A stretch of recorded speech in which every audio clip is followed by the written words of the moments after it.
Hello everyone, welcome to my Eid shopping blog. তো আমি আজকে শপিং করার জন্য যমুনা ফিউচার পার্কে চলে গিয়েছিলাম। ঈদ যেহেতু আর বেশি দিন নাই, তো আমি চলে গেলাম। বাট আমি তো একদম লাস্ট টাইমে গিয়েছিলাম, যার কারণে তেমন কিছুই পাই নাই।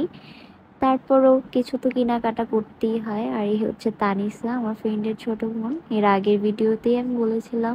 আর আমরা যেতে যেতে রাস্তায় ইফতারি টাইম হয়ে গেছিল, সো আমরা যেহেতু লেটই হয়ে গেছে, আমরা গেলাম আস্তে ধীরে গিয়ে খেলাম। আর এই হচ্ছে আমার ফ্রেন্ড, যে কিনা অলওয়েজ চিল মুডে থাকে। আর আমরা শর্মা হাউসে গিয়ে আমাদের ইফতারটা শেষ করে নিয়েছিলাম।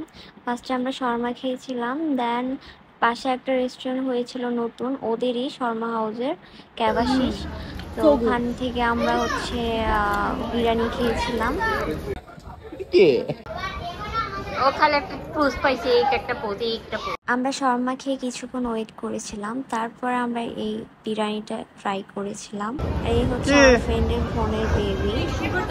আমরা মূলত কেনাকাটার থেকে বেশি ঘোরাফেরাই করেছি। আমি জাস্ট এক জোড়া জুতা নিয়েছিলাম বে থেকে, আর কিছুই কিনি নাই, কারণ লাস্ট টাইম কিছুই পছন্দ হয় নাই। আমি তারপর বাসায় এসে অনলাইনে ড্রেস অর্ডার দিছি। আমার মতো কে কে আছে যে মার্কেটে ঘুরে এসে বাসায় এখন আমরা অনলাইনে অ্যাপেক্সে ড্রেস অর্ডার দেওয়া? আমি প্রতিবার হয়তো এটাই করি, আমার সাথে এইটাই হয়। তারপর সানগ্লাস দেখতে গিয়েছিলাম, এই সানগ্লাসটা ওয়াও!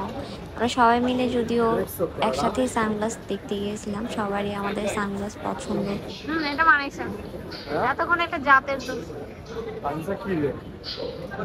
তারপর আমি আর আমার ফ্রেন্ড দুজন মিলে একটা মোমো ট্রাই করেছিলাম, অনেকদিন পরে বাংলাদেশের মোমো খেলাম। তো আমরা মূলত কেনাকাটার থেকে ঘোরাফেরায় আমাদের বেশি হয়েছে। ওর খেয়ে দিয়ে আবার আমরা শর্মা হাউসে বসে সবাই মিলে আড্ডা দিলাম। আমরা আবার কিছু খেলাম, দেন লুডো খেললাম। জন্য এতটুকুই ছিল। টাটা, বাই বাই, আল্লাহ হাফেজ। অন্যদিন অন্য কোনো ভিডিওতে আবার দেখা হবে।